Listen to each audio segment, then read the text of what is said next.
Carta de Paulo aos Coríntios, capítulo 6. Segunda carta de Paulo aos Coríntios, capítulo 6, a partir do verso 14. Nós vamos até o 7:1. De 6:14 até 7:1.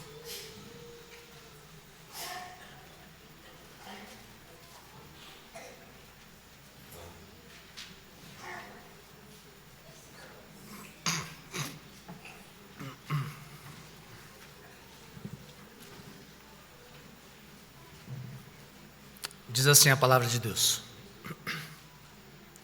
Não vos ponhais em jogo desigual com os incrédulos, porquanto que sociedade pode haver entre a justiça e a iniquidade? Ou que comunhão da luz com as trevas?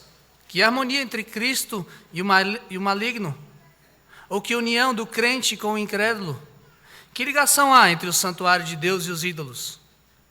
Porque nós somos santuário do Deus vivente, como ele próprio disse: habitarei e andarei entre eles, serei o seu Deus e eles serão o meu povo. Por isso, retirai-vos do meio deles, separai-vos, diz o Senhor, não toqueis em coisas impuras, e eu vos receberei. Serei vosso pai, e vós sereis para mim filhos e filhas, diz o Senhor Todo-Poderoso. Tendo, pois, ó amados, tais promessas, purifiquemo-nos de toda impureza, tanto da carne como do espírito, aperfeiçoando a nossa santidade no temor de Deus. Vamos orar? Ó Deus, com santo temor e santa reverência, nós nos colocamos diante da Tua palavra, clamando ao Senhor que fale conosco, faça-nos submissos a ela, abra os nossos ouvidos e o nosso coração para recebê-la. Seja só a Tua voz falando conosco nessa manhã, em nome de Jesus. Amém. Química nunca foi a minha praia, eu confesso. Eu tinha dificuldade de entender um pouco de química, porque é algo que você não consegue ver direito. Então, eu tinha dificuldade de entender como partículas tão pequenas, que a gente nem consegue ver, a não ser auxiliado por instrumentos de tecnologia, podiam fazer reações tão complexas, inesperadas, impressionantes. Vocês já viram isso, crianças? Já viram alguma coisa de química? Talvez não aquela parte chata e difícil que a gente faz depois do ensino médio, né? Que é cálculo. Mas talvez você tenha visto a parte mais legal, que era a parte que eu mais gostava de química. Experiências de laboratório. Era impressionante quando a gente pegava num laboratório e juntava duas coisas completamente diferentes e elas reagiam quando elas eram misturadas, quando elas tocavam uma na outra. As misturas são mesmo intrigantes para a gente. Quando você pega duas coisas diferentes e você une essas coisas, pode acontecer de tudo. Depende de quem você está unindo. Alerta, crianças, não façam isso sozinhos em casa, tá? Não tentem repetir isso em casa, sozinhos. Mas às vezes você tenta misturar as coisas e elas não se misturam. Por exemplo, você tenta pegar água e óleo. Tenta misturar. Não mistura. Eles ficam separados. Às vezes você mistura as coisas e faz reações divertidas. Você já deve ter visto, crianças. Coca e Mentos. Muito legal. Não façam sozinhos, por favor. Depois vai dizer, o pastor manda fazer Coca e Mentos. Não, mandei nada. Mas às vezes, e essa não façam nem acompanhadas, tá bom? Você mistura coisas que são altamente tóxicas juntas. Por exemplo, água sanitária e álcool. Dona de casa já fez isso, né? Cuidado, hein? É tóxico. Quando você mistura essas duas coisas, faz mal para a nossa saúde. Faz mal para o nosso sistema respiratório, a gente nem sabe. É perigoso, porque a gente só está lá aspirando aquela mistura tóxica. Pode até nos matar, dependendo da proporção dessa mistura. Aí você vê, as misturas elas podem ser divertidas, sim. Elas podem ser inofensivas também. Mas elas também podem ser perigosas. Elas também podem matar. Você sabe que na igreja de Corinto estava acontecendo uma mistura? Também? Todo mundo achava que essa mistura era daquelas inofensivas e divertidas. Mas na verdade, ela era perigosíssima e até mortal. Uma mistura que estava tirando a respiração daquela igreja aos poucos, sem ela nem perceber. E muito pior do que qualquer mistura de composto químico, porque não era capaz só de matar corpos. Era uma mistura que podia matar a alma. Era uma mistura que podia matar a igreja. A mistura entre crente e descrente na igreja. Crente e descrente. E Paulo vai nos alertar sobre ela aqui. E eu já adianto, não é bom fazer essa mistura em lugar nenhum. Nem em casa, nem em laboratório, nem na igreja. Lugar nenhum. Nem sozinho, nem acompanhado. Essa mistura é mortal. Em resumo, nós vamos ver nessa manhã que nós devemos, meus irmãos, nos santificar, separando-nos dos incrédulos na igreja e no coração.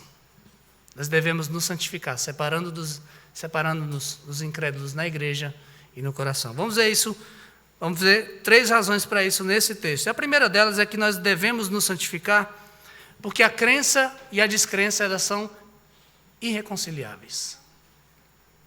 Vamos reler os versos 14 a 16. Diz assim: Não vos ponhais em julgo desigual com os incrédulos, porquanto que sociedade pode haver entre a justiça e a iniquidade, ou que comunhão da luz com as trevas?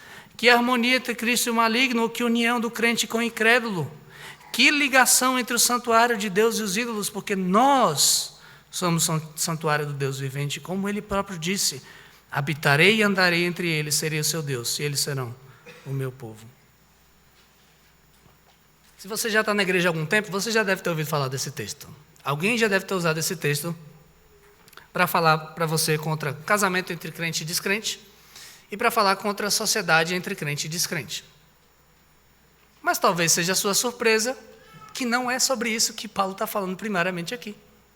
Não é sobre isso que Paulo está falando primariamente aqui. Isso é uma aplicação secundária do que está aqui. Então, se você estava pronto para fechar os ouvidos ou então ir embora, fique, volte, preste atenção. Isso aqui é sobre todos nós. Sobre algo que é mais profundo do que isso.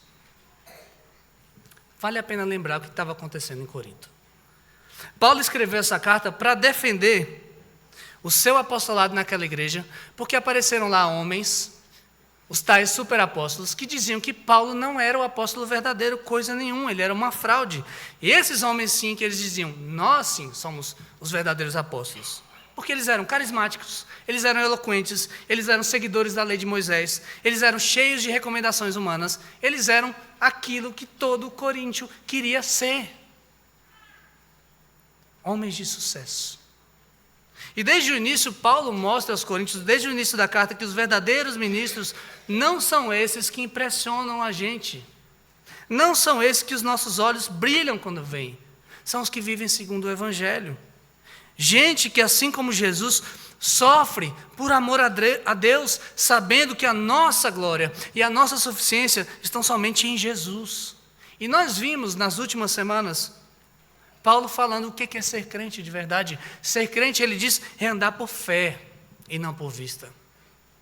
É não viver para si mesmo, mas viver para aquele que morreu e ressuscitou por nós. É pregar a reconciliação com Deus através de Cristo, que todos nós precisamos.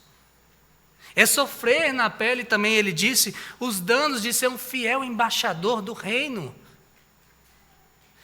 E ele falou na semana passada, nós vimos, é alargar o nosso coração uns para os outros. Alargar o nosso coração para os outros. Nessa caminhada. Mas sabe, os coríntios, eles não viam assim o evangelho. Eles estavam vendo um outro evangelho. Eles agiam de forma contrária a tudo isso que Paulo tinha dito até agora. Sabe por quê? Porque eles estavam se associando a gente que pregava um outro evangelho. Eles estavam trazendo para dentro da igreja e trazendo para a liderança da igreja gente que se dizia crente, gente que sabia falar como crente, mas não era crente em coisa nenhuma. E é por causa disso que Paulo fala isso aqui. É por causa dessa junção que eles fizeram na igreja de Corinto que ele diz, queridos, não vos ponhais em julgo desigual. Não se ponham em julgo desigual com os incrédulos. Pela primeira vez, Paulo ele chama os seus opositores, os tais superapóstolos, daquilo que eles eram realmente incrédulos. Incrédulos. Eles não eram crentes. E a ideia desse jugo desigual vem de Deuteronômio 22, versículo 10, quando diz assim, o Senhor diz, não lavrarás com junta de boi e jumento. 2 animais diferentes. O jugo, essa espécie de peça de madeira que unia os dois, que juntava esses dois para eles puxarem o arado, simplesmente não iria funcionar bem se você tentasse colocar um boi e um jumento. A altura deles já é diferente. A velocidade deles é diferente. A força deles é diferente, mas principalmente o jeito de agir deles é diferente. Quando eles ouvissem um comando daquele que tocava neles para que eles andassem, um ia agir de um jeito e o outro ia agir do outro. Um ia obedecer, o outro talvez não obedecesse. Um ia pensar de um jeito, claro, eles não pensam, né? Mas um ia partir numa direção e o outro na outra. Gente, crente e incrédulo é assim também. É diferente desse tanto. Sim, todos nós somos imagem de Deus. Sim, todos homens. Sim, todos nós somos pecadores, carentes da graça de Deus, mas um já recebeu a nova vida e outro não. Então, quando o Senhor dá uma ordem para um crente, ele consegue fazer. Quando o Senhor dá uma ordem para um descrente, ele não consegue fazer. Ele não tem o espírito. Ele não quer fazer. Ele não quer obedecer. E ele vai pensar, e um vai pensar completamente diferente do outro. Não tem como conciliar essas duas coisas numa parceria que funcione bem. É isso que Paulo está falando. Vocês acham que é normal trazer descrente para ensinar vocês, para ficar aqui, vocês acham que vai funcionar bem? Não vai funcionar bem. Essa mistura é mortal. É por isso que Paulo ele traz 5 perguntas retóricas, e todas elas respondidas da mesma forma. Todas elas com a mesma resposta. A primeira pergunta, que sociedade, ele diz, pode haver entre a justiça e a iniquidade? E a resposta, nenhuma. Nenhuma, não dá. A justiça da lei de Deus rege a prática, a fé de um crente. Ainda que peque, o crente, o que ele vai fazer quando ele peca? Ele vai voltar para a lei. Ele vai se arrepender, ele vai pedir a Deus que ajude a seguir de novo a lei. Agora o descrente não, ele é motivado pelo seu coração pecaminoso.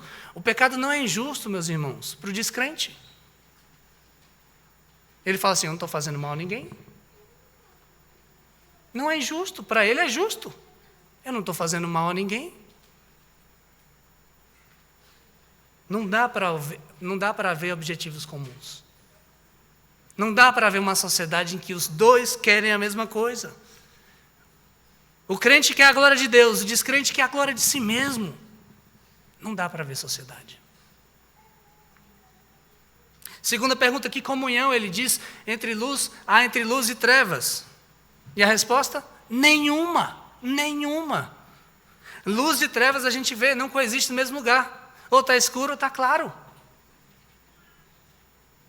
Mas o sentido aqui é mais pesado ainda, é espiritual. Os crentes são a luz do mundo porque eles carregam a luz de Cristo dentro de si. Agora os descrentes, eles só carregam trevas dentro de si. Ainda que eles pareçam ter luz. Pessoas que fazem coisas boas, pessoas que são honestas, que agem bem.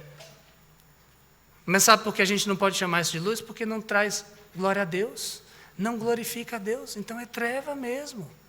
Só traz glória para si mesmo, ainda que pareça luz. Não dá para haver verdadeira comunhão entre quem é filho da luz e quem é filho das trevas, é o que o Senhor está dizendo aqui na sua palavra. Afinal, os pais deles são inimigos. E a terceira pergunta, que harmonia entre Cristo e maligno? No original, que harmonia entre Cristo e Belial? Lembra desse nome, Belial? Os filhos de Belial? Outro nome para Satanás. Que harmonia há entre eles? Cristo ele veio para fazer exclusivamente a vontade de Deus. Ele vive para glorificar e ser glorificado pelo Pai através do Espírito. Mas Belial não. O que Satanás veio para fazer? Justamente o contrário. Cristo veio fazer a vontade?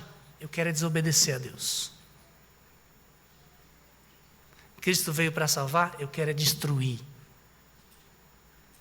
Ele quer desobediência, ele quer a desonra do nome de Deus. Não há a mínima chance de haver harmonia entre Cristo e Belial, eles são inimigos.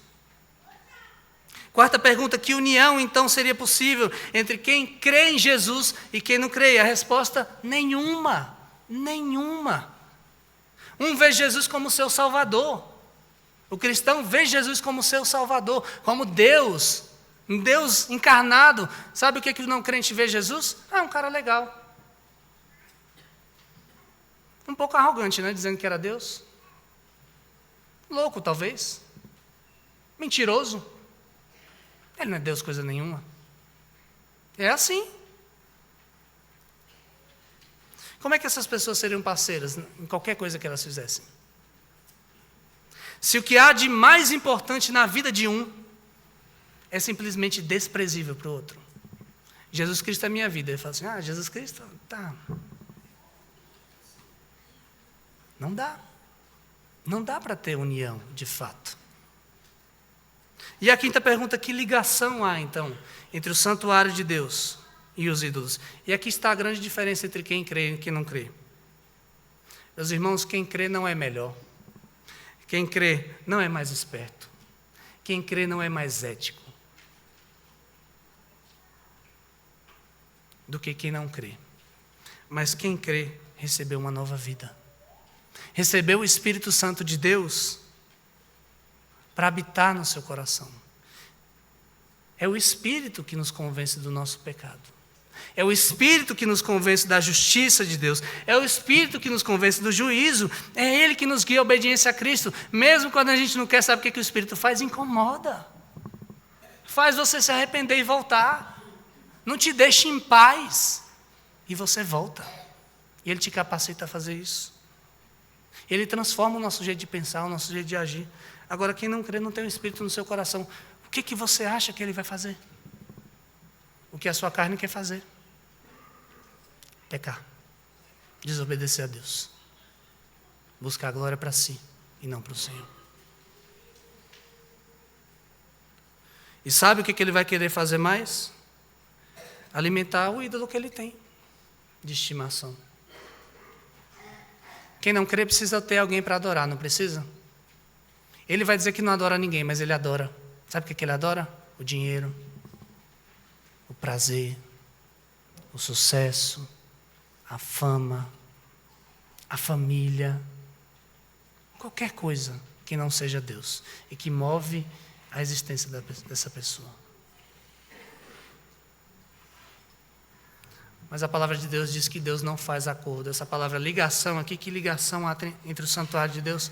Podia ser traduzido também como acordo. Deus não faz acordo. No templo dele, só ele e ponto final. Ele não admite que você coloque um ídolo junto ali. Ele quer exclusividade, o Senhor. E se nós, meus irmãos, enquanto indivíduos, e principalmente como igreja, se nós somos o santuário do Deus vivo, como o Senhor diz que nós somos, você acha mesmo que Ele vai deixar que nós nos aliemos com quem carrega dentro de si apenas ídolos mortos? Você acha que Ele vai dizer que deixar que nós chamemos de irmãos aqueles que não são irmãos? Claro que não. Essas coisas não são conciliáveis. Ou nós servimos a Deus, meus irmãos, ou nós serviremos aos ídolos. E era justamente essa mistura mortal que estava acontecendo em Corinto.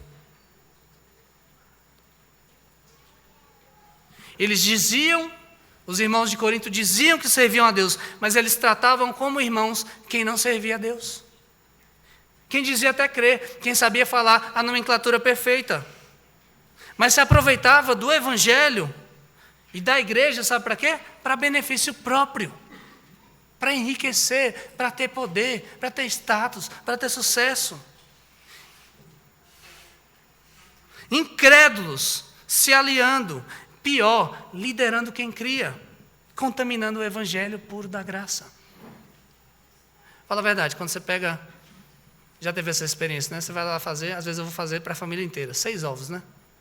Então você quebra o primeiro, joga, você quebra o segundo e tal. Quando chega o sexto, ele está podre e você joga e não viu. O que aconteceu? Acabou, perdi tudo. Perdi tudo. Basta um. Basta um. A mistura fica podre. Os bons, eles não conseguem fazer o podre ficar bom também. É o contrário, contamina. Então, se vem um homem de fora, um homem que só tem o velho homem dentro de si, e diz lá na igreja de Corinto, olha, o evangelho sabe o que é? Esquece o que Paulo falou. O evangelho sabe o quê? É você ser feliz. O evangelho sabe o que é? É conquistar tudo na vida. O evangelho é ter dinheiro, é ter poder, é ter reconhecimento da sociedade. Você não quer ser reconhecido como crente? Você não quer ter status na sociedade? Todo mundo respeite a sua fé, o seu jeito de pensar, o jeito de agir. Olha, evangelho não é esse negócio de sofrer, não. Não é não? Evangelho é ser feliz. Se eu abraço isso, se eu digo que ele é meu irmão, o que eu estou fazendo? Eu estou abraçando o falso evangelho junto com ele. Eu estou dizendo que esse é o verdadeiro evangelho, quando ele não é. Eu dei vazão também ao meu velho homem. Eu dei vazão aos meus ídolos do coração. Realmente era isso que eu queria. Eu desprezei o verdadeiro evangelho. E o que Cristo fez por mim? Não é isso que a gente vê até hoje? Muitas e muitas igrejas. Não é isso que a gente vê até hoje? Basta dar uma passeada aí, procura uma igreja que esteja muito lotada. O que é que você vai ouvir lá? Ser crente é ser feliz. Ser crente é prosperar. Ser crente é ser a melhor... Agora essa nova, né? É ser a melhor versão de você. Papo furado, conversa de Belial. Mentira. Não é coisa nenhuma. Se o Senhor Jesus sofreu, foi para a cruz, pagou para ser glorificado, você acha que com a gente vai ser diferente? Mentira. Isso é mentira de Belial. Irmão, ser crente é negar-se a si mesmo. Ser crente é crer que só Jesus pode te salvar. Ser crente é tomar sua cruz, seguir Jesus até o dia que Ele vai te glorificar. Aí sim. Aí sim. Não se ponha em jogo desigual com incrédulos, mesmo que eles se digam crentes. Mas sabe, pode ser bem mais sutil do que isso. Talvez você nunca tenha ouvido aqui, né? Espero que não. Alguém falando isso. Mas a gente não precisa receber ninguém aqui para falar, para se colocar em jogo desigual. Sabe como que a gente faz isso? A gente vai até eles durante a semana. A gente vai atrás deles durante a semana e chama de irmãos. Então você não se alimenta da palavra de Deus. Você se alimenta do blogueiro X ou Y, do canal do YouTube X ou Y. Da pessoa que é muito legal. Gente que te influencia, que diz assim, eu sigo os valores cristãos. Eu prezo pelos valores cristãos. Eu sirvo a Deus. Eu luto pelo bem. Eu luto pela família. Mas sabe de uma coisa? Não é crente. Não é crente. Sabe o que a gente faz? A gente abraça tudo que essa pessoa fala. Tudo. Não filtra nada. Como se ela fosse crente. Como se ela estivesse ensinando a partir da palavra de Deus. E não está. É tão sutil que a gente nem percebe, mas a gente se colocou mesmo no jogo do que eles. Só falta chamar de irmão. Nossa, ele é tão correto, quase crente. Mas não é crente. Não é crente. E aí, a nossa forma de pensar começa a mudar e a gente nem percebe. Aí, os meus maiores inimigos não são mais o mundo, a carne e o diabo. O que são? É quem pensa diferente de mim politicamente. Aí, o dinheiro não é mais um meio para sustentar a minha família, para ajudar necessitados, para investir no reino de Deus. O dinheiro é um fim em si mesmo. Eu preciso ganhar dinheiro. Eu preciso satisfazer as minhas vontades e necessidades. Aí, o meu papel como cristão não é mais glorificar a Deus, anunciar a reconciliação a todos que ainda não creem. Antes, como diz uma cristã, entre aspas, que eu ouvi, 1 milhão de seguidores, sabe o que ela diz que é o papel de um cristão? Combater as imoralidades do mundo.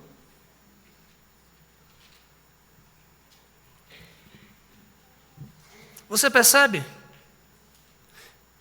Se a gente chama de irmão quem não é irmão, o que a gente faz? A gente abraçou um falso evangelho. Cuidado, queridos. a gente se põe em jogo desigual mesmo sem receber ninguém aqui. Basta que a gente trate como irmão quem não crê. Basta que a gente abrace a incredulidade, mesmo que ela pareça fé. Não dá para conciliar, o Senhor diz, a habitação do Senhor com a idolatria no nosso coração. Essa é a primeira razão pela qual nós devemos nos santificar. E a segunda, nosso segundo ponto, nós devemos nos santificar porque Deus promete vida verdadeira com Ele. Vamos reler os versos 16 a 18.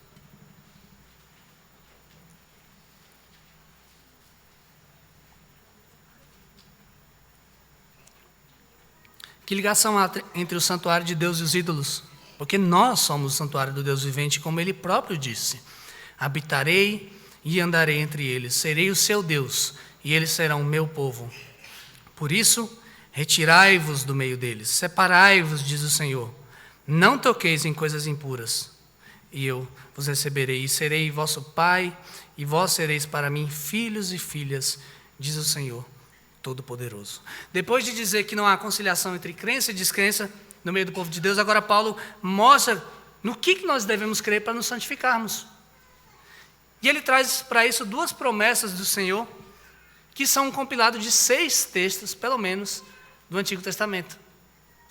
Paulo faz isso, aproveita, né, inspirado pelo Espírito, e vai lá, faz essas montagens perfeitas para a gente. 6 palavras do Antigo Testamento.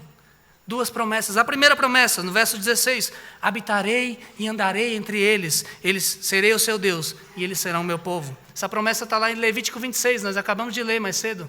Levítico 26, verso 12. Ezequiel 37, 26 e 27.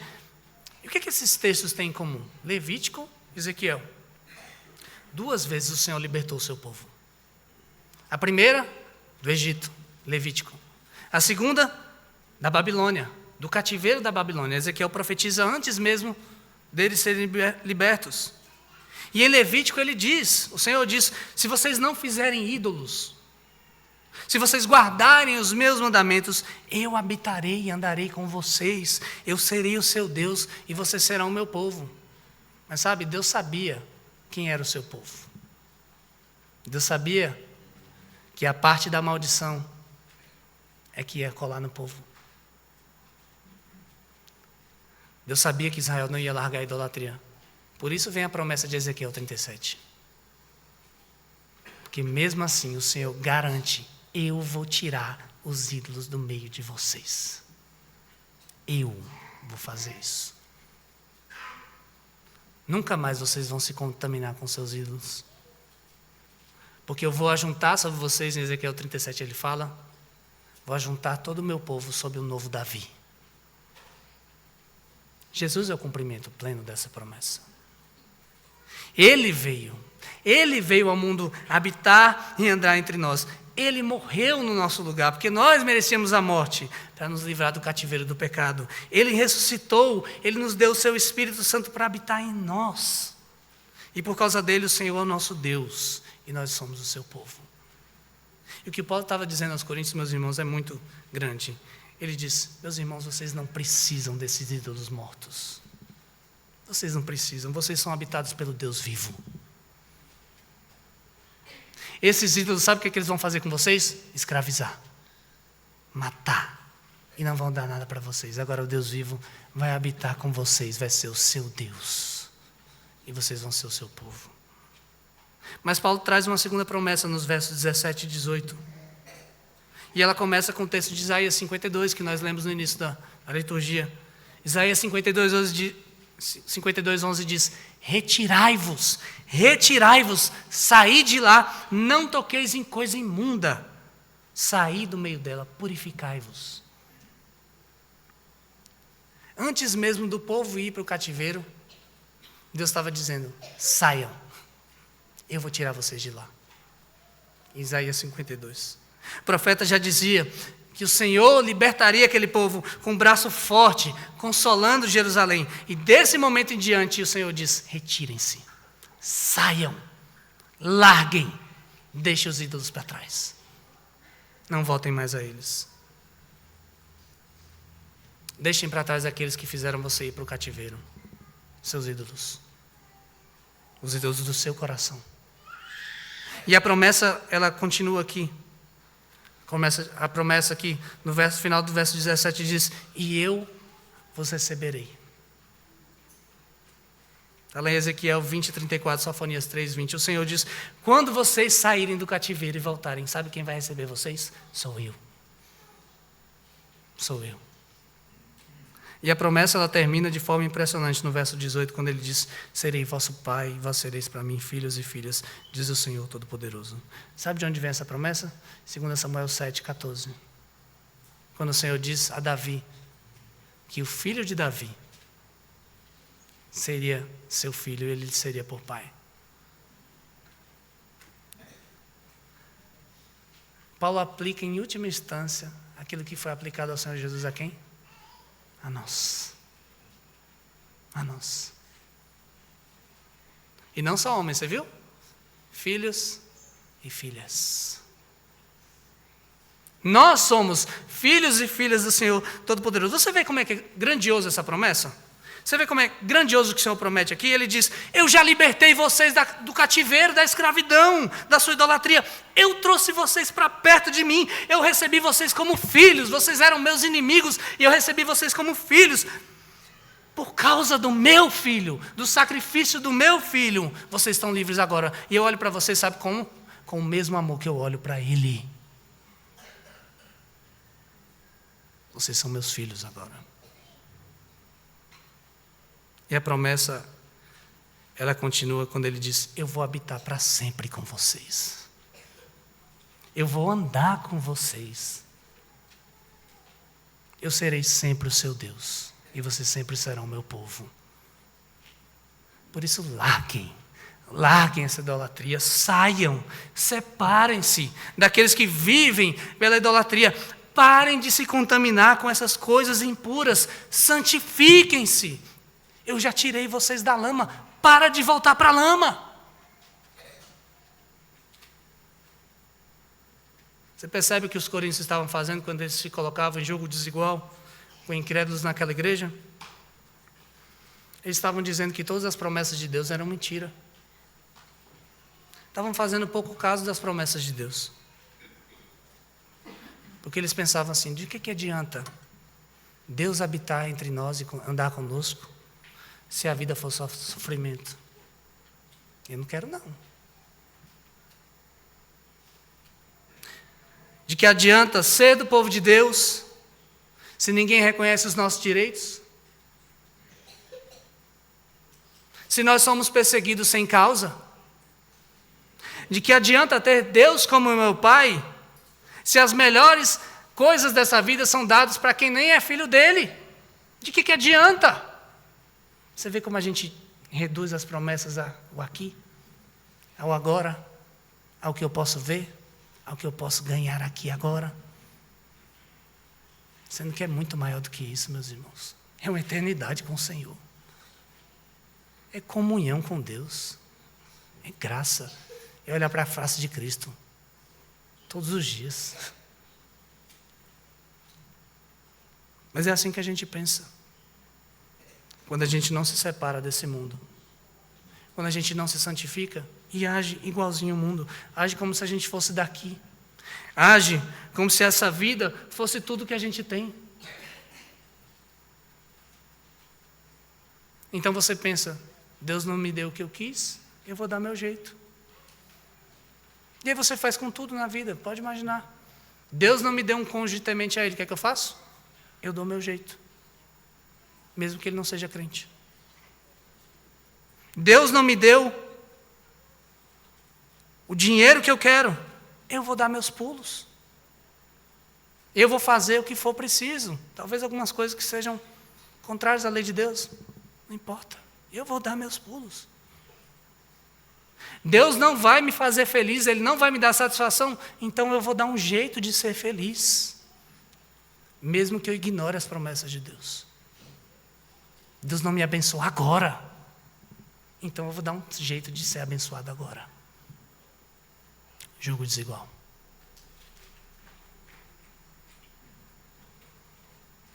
Percebe que quando a gente pensa como um mundo, a gente não consegue mais separar as coisas? A gente pega o pacote completo? Quando a gente chama de irmão quem não crê, a gente começa a desconfiar das promessas de Deus. Mas tem uma boa notícia para todos nós. As promessas de Deus não mudam. Elas permanecem. Elas permanecem. Por isso a gente pode se arrepender hoje. A gente pode e deve se santificar. Você pode se separar, meu irmão, minha irmã, daquilo que te faz agir como se você fosse incrédulo. Você não é incrédulo. Você crê.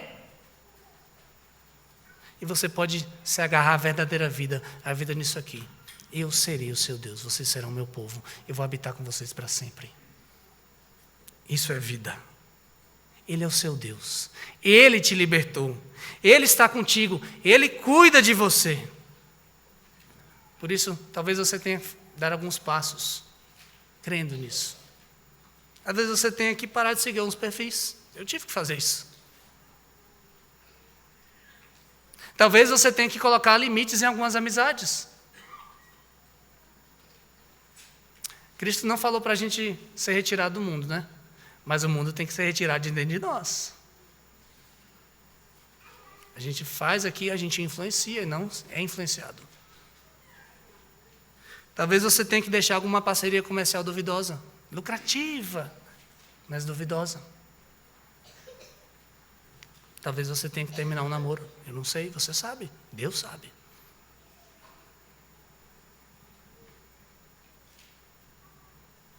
Aí, talvez você pense, mas se eu sou casado, pastor? Aí a palavra de Deus diz para você permanecer com o seu cônjuge. Está lá em 1 Coríntios 7, versos 12 e 13. E santifique o seu cônjuge com a sua vida. Santifique, ore, peça a Deus que converta o coração. E apresente a maior prova de amor que você pode dar para essa pessoa. Cristo. Cristo, Evangelho. A graça. A reconciliação com Jesus, meus irmãos. A santificação em Cristo. A salvação e a nova vida com Ele. Isso é promessa de Deus. E o que Deus promete, Ele cumpre. A vida em abundância junto com o Senhor. Essa é a segunda razão. Mas tem uma terceira razão nesse texto. Nós devemos nos santificar porque nós daremos contas a Deus de tudo aquilo que nós fizermos. Capítulo 7, verso 1.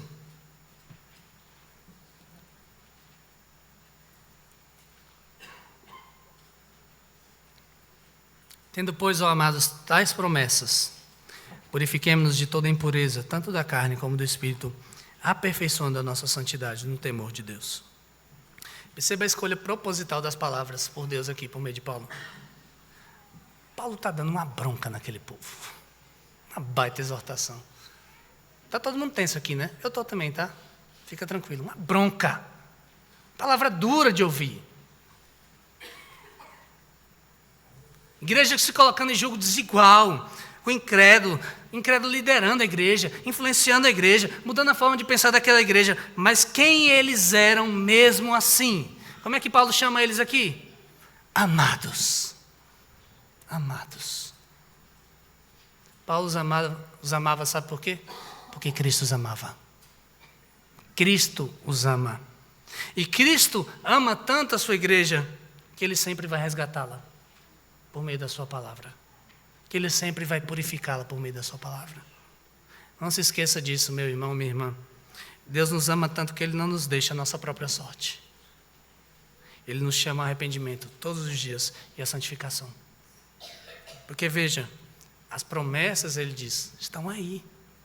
Tais promessas. Creia nas promessas. Elas permanecem. E Paulo diz, crendo nisso, purifiquemo-nos, irmãos, de toda a impureza, tanto da carne quanto do espírito. Não é maravilhoso que Paulo tenha colocado na primeira pessoa do plural? Ele poderia dizer, purifiquem-se vocês, eu já estou puro aqui. Ele sabe. Todos nós precisamos ser purificados. Todos nós precisamos diariamente sermos purificados por completo, tanto na nossa carne, no nosso corpo, quanto no nosso espírito, a nossa alma. Todos precisamos, dia após dia, nos despir do nosso velho homem, nos revestir de Cristo. Sabe por quê? Porque todos nós agimos como incrédulos, muitas vezes na nossa vida. Mas todos nós podemos, aqueles que creem, ser purificados. nos arrependendo dos nossos pecados e crendo que Cristo já pagou por cada um deles. E Paulo diz, façamos isso, aperfeiçoando a nossa santidade no temor de Deus. Veja duas coisas importantes aqui. A santificação, essa é a ideia de aperfeiçoando, processo. Mas é um processo que vai te levar aonde? À perfeição. Vai durar a vida inteira.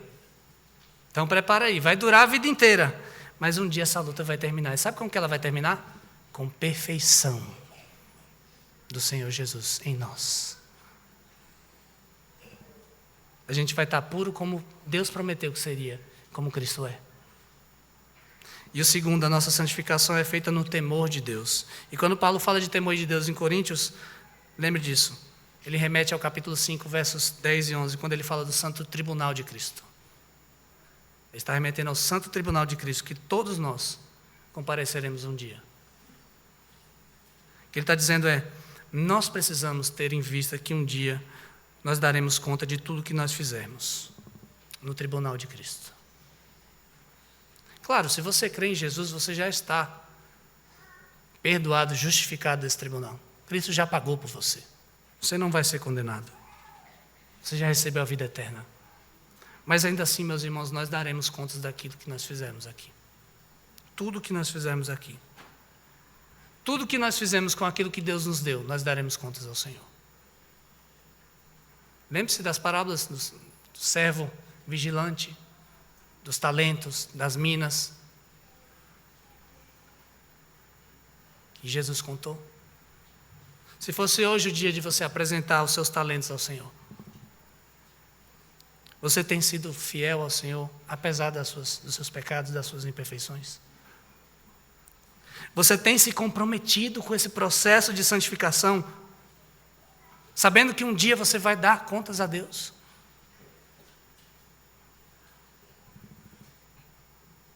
O Senhor quer nos aperfeiçoar por meio da sua palavra, queridos.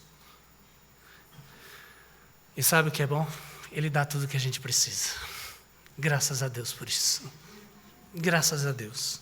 Nós já fomos libertos, nós já temos o Espírito Santo agindo em nós, e o Senhor mesmo garante que Ele vai completar a boa obra que Ele começou em nós. Por isso, tenha esse santo temor diante de você, todos os dias. Lute pela sua santificação. E lute sabendo que a vitória já está garantida em Cristo Jesus. Queridos, é essa a mistura mortal. Essa é a mistura mortal. Crentes e descrentes se pondo sob o mesmo jugo. Quem crê chamando quem não crê de irmão. E nessa mistura mortal é inevitável. A descrença ela vai tomando lugar da fé. Ela vai matando o nosso coração aos poucos e a gente nem percebe. Parece até uma reação química pequena, invisível, mas que provoca mudanças complexas dentro de nós. Depois que a gente se deu conta, muita coisa já morreu aqui dentro. Muita coisa morre. Você sabe. Eu sei. Mas eu quero trazer um consolo da parte do Senhor para nós, a sua igreja. Há uma solução para essa mistura mortal. Há algo que é capaz de separar, restaurar, purificar qualquer mistura mortal. Sabe o que é? Sangue. Sangue. Sangue de um cordeiro puro que tira o pecado do mundo. Um sangue inocente derramado em nosso favor é o sangue de Jesus. Se você ainda não crê e está aqui nessa manhã, esse sangue está disponível para você. Creia. Venha se lavar nesse sangue. Venha se lavar e você vai receber o perdão e a salvação. Se você já crê, esse sangue também está disponível para você.